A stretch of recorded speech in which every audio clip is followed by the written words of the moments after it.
you know anything about the time of Jesus, they brought him before, they led him from Caiaphas. The Jews already had beaten him and mocked him and tried him and all that in their own private part of Jerusalem. But they came to the praetorium when it was early.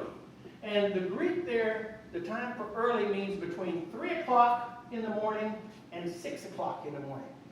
So how many of you go knocking on the governor's door at 3 o'clock in the morning unless there's some kind of emergency? They had to do it quickly so they could get it done. But they wouldn't even go in to accuse him because they wanted to be ritually pure. If they went into the place of a Gentile, they couldn't observe the Passover correctly. So they wouldn't even go in. They just brought him to the door and shoved him in and said, try him because he needs to be killed and we can't, we don't have authority to do the death penalty, but you do, so we're bringing him to you so you can kill him for us. And Pilate talked to them, and they didn't give him good answers. And Pilate said, well, take him, try him yourself. This is a religious matter. And they said, no. It's not. We wouldn't have brought him to you if he didn't deserve death. And so Pilate talks to Jesus privately. And what Jesus tells him, tells Pilate all that he needs to know. And what he said to the crowd was, he's not guilty of anything. I don't find any guilt in him. But they said, that's not good enough. We don't care whether he's guilty or not. We want him dead. And so the crowd screamed for his death. And Pilate, being a good political person, gave the crowd what they wanted.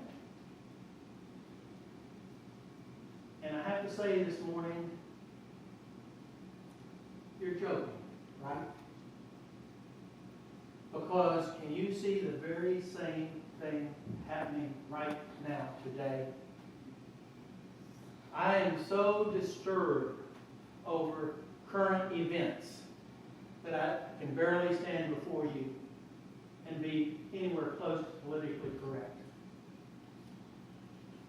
As Christians, as followers of Jesus Christ, the scriptures are very clear that we have a responsibility to the least of these among us that surpasses everything else.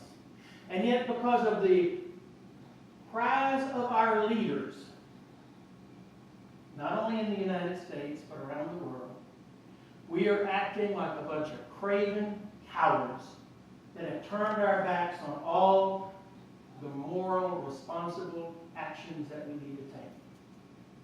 That so many of our governors in our country have said, I'm not letting any refugees in this state. It revolts me. It revolts me, but then again it reminds me that we're not a Christian nation. I don't care what it says on our dollar bills. Our nation does not trust in God. It trusts in military might.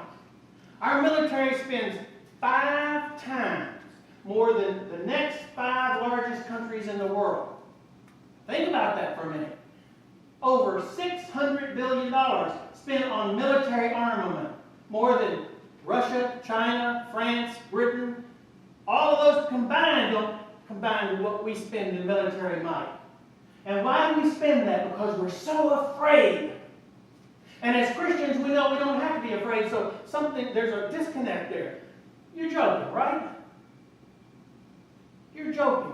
How many people in this congregation have I already heard saying, we ought to nuke them till they glow? No, we've got Muslims in our community and we got to watch them, because if we don't, they're going to rise up and destroy us just like they did a bombing in Paris. This is not a religious issue, folks. It's a cultural issue. And part of the thing that I see that makes me say, are you joking, is that we, look around us, we are the ones that's supposed to have a voice of conscience, a voice of sanity, a voice of love, of mercy, of justice. And we're yelling as loud as everybody else, crucify him, crucify him. how does that show our discipleship?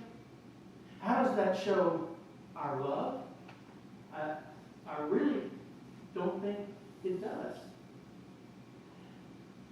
You know, Desmond Tutu lived in a time of crisis that we can't believe. During the apartheid era in South Africa, he faced death on so many occasions. And he wrote, "A time of crisis is not just a time of anxiety and worry. It gives a chance, an opportunity to choose well or to choose badly." And I guess what I'm preaching on this morning is choices and decisions. We're choosing badly. We're choosing to live out our fear. We're choosing to listen to the political lies that have come from so many places that said, you're going to lose, you're going to die, you're going to be overcome. And what I'm saying is, as Christians, we do not live in fear. We live by faith. And if we listen to the voices of those who tell us to live in fear, evil has already won. And what upsets me about this so much is that we, as Christians, have to be the ones who lift the whole plane up. We cannot sink ourselves down to the level of those who are crying out in fear, crying out in anger, crying out because they have something to lose. If we do, we're turning our back on Jesus the Christ.